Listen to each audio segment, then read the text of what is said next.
no, that ship is moving. No, they're not. That ship is moving right now, or very shortly, and it's being replaced with another very similar ship. Has the deployment gone on too long? No. Not nearly long enough. President Trump dismissing concerns about conditions on the USS Abraham Lincoln, which is deployed near Iran. There have been multiple reports of crew members trying to jump or going overboard amid horrid living conditions on the ship. The carrier has been deployed for more than 250 days. We're now learning that a crew member of another supporting vessel went overboard in April. He was later rescued. It's unclear if he intentionally jumped or not. Let's get into that and more with our political panel. Melanie Mason is Politico's California bureau chief, our returning champion, a co-author of California Politico's Playbook newsletter, and Marc Adelman here for the first time, a media consultant and the founder of Adelmania Consulting. Melanie, welcome back. Marc, welcome to The Story Is for the first time on a political panel on CNN. It's history. I hope everybody is watching it at home and will tell their children about this. Thank you for having me. It is a big moment. So for that, let's start with you. And how do you see the politics of the president's comments about the ship? Where the hell is this guy's empathy? I just cannot. I mean, this is so not a political Democratic Republican thing. This is servicemen and women that are living on a ship that hasn't seen land, I think, since December of 2025.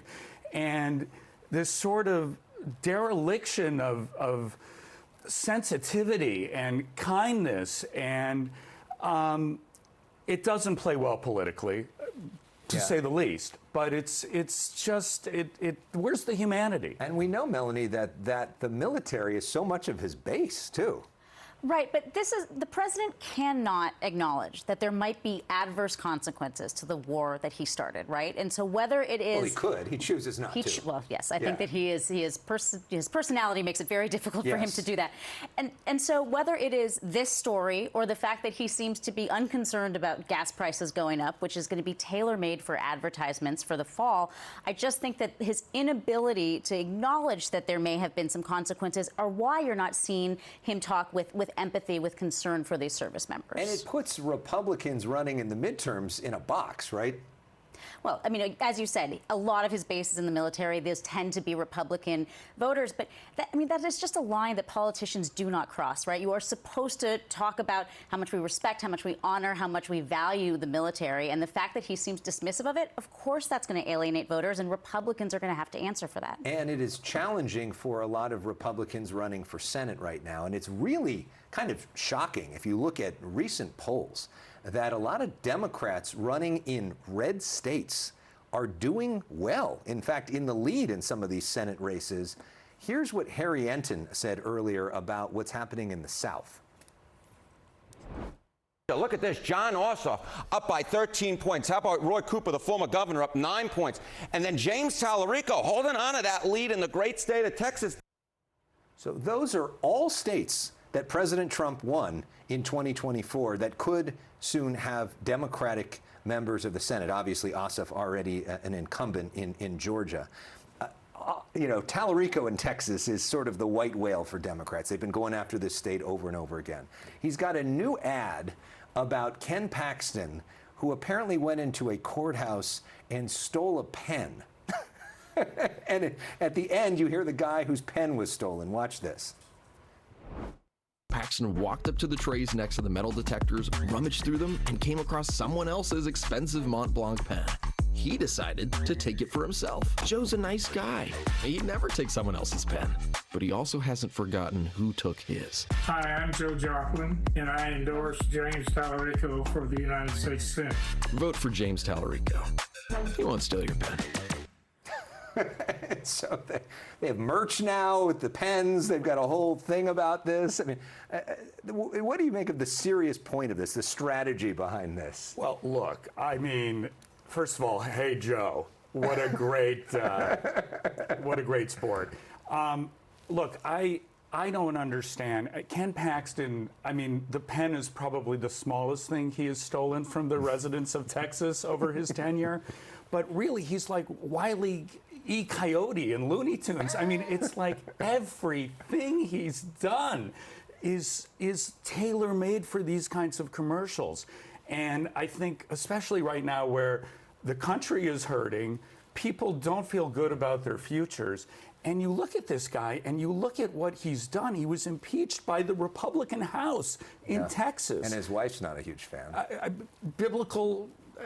don't want to get into the marriage, but it's not great. It's not ideal, as we like to say. That being said, Texas is a Republican state. It has been a Republican state for a long time. He's got the endorsement of President Trump, and it seems like there is this effort on the right to try to make James Tallarico out as somebody who's not a real manly Texan and doesn't really understand Texas values. Yeah, there's a lot of subtext in the ads that we're seeing. And I think that the real question is, like, what is the current sort of nature of Texas and Texans? And so I do think that there is this conversation about masculinity that sort of maybe taps into what the old school sort of cowboy mentality. But we all know that Texas has been changing. It's been changing demographically. Democrats have been hoping for such a long time that it will change politically. And it might be, as you said, the white whale. It is a very expensive state to run in, but I think that James Tallarico is going to try to sort of redefine what it looks like to be a Texan.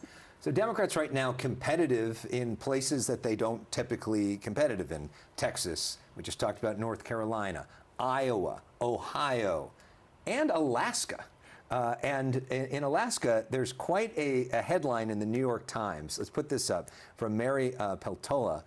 Senate hopeful in Alaska says, no thanks to Kamala Harris's support. So there was a group backing her that Kamala Harris said, we back her. And they said, Mary isn't seeking endorsements from anyone from the lower 48. Her focus is and always will be Alaska. Ouch, huh?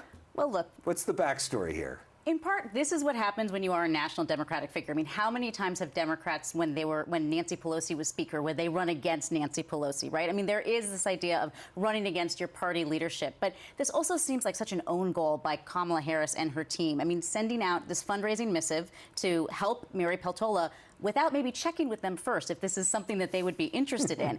That's how you get headlines like the New York Times. It was totally unnecessary. I think that the vice president can handle the distance, and in fact, it makes sense for a red state like Alaska, but I do think that it's a little bit of a sloppy campaign or advance work. And what does that say about Kamala Harris's appeal? Well, look, Alaska, the last final frontier, I think, is talk about all politics is local. So I think, you know, it is very unique for Democrats to do well in Alaska. We have seen it with Senator Begich recently over the years, and Mary Peltola 2 years ago. Kamala Harris is thinking about running for president again. She's the former vice president of the United States. I have no question that she had anything to do with this email or reaching out. But her staff needs to serve her better. This is not a varsity move from somebody who is going to be possibly running for president in 2028.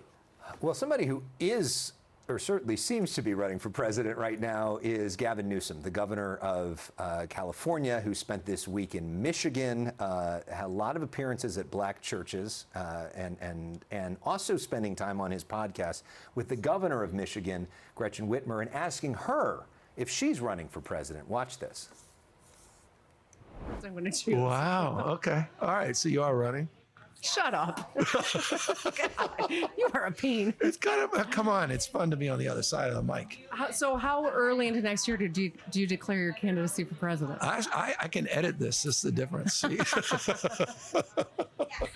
I'm going to start a podcast just so I can interview Why don't you, one of the put few, you on the hot Bashir spot. has a podcast. Well, he didn't edit it out, but he didn't answer the question either. Look, this was great. I loved it. These two should have a morning show. I mean, honest to God, it was actually, I really do. I urge everybody watching tonight to go and listen or watch this on YouTube. You see, you know, what's interesting about Gavin Newsom and Gretchen Whitmer, people call them by their first names. And I think it shows sort of this kind of relationship they have and their comfort level with both voters and just sort of being who they are. And watching them sort of rib each other, talk about the last several years, it was like The Way We Were with Barbara Streisand and Robert Redford. No, it was great. I could watch this forever. Come on. It was really fun, though, I have to say. And I think it's really interesting to watch people who have had the same jobs in different circumstances, but at the same time, and talk about the use of power, how they've tried to make people's lives better. We can argue whether they have or haven't. But this was actually something that I think was really cool, and there was a chemistry there. So, I mean, could that be a ticket?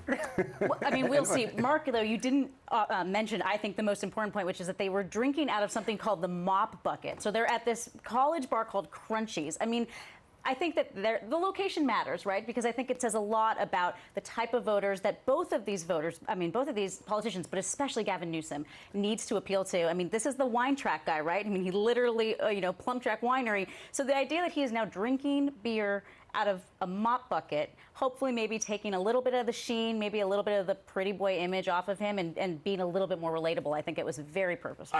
Listen, I agree, but I know the governor likes a beer just as much as he loves, having wineries as well. So. Yeah, I mean, it's interesting that of all the clips that they had from that hour conversation, that's the clip that they put out to highlight as well, the conversation about the presidential run. I mean, didn't you think it showed them they were like normal human beings, like they're just like us, in Us Magazine, right?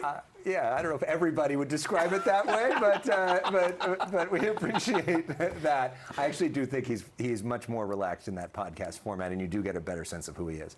Melanie, Marc. I didn't get canceled, right? Not yet. Well, we haven't checked X yet. True. Thank you for having me. Good to have you. Great. Good to have you, Melanie. Coming up, prosecutors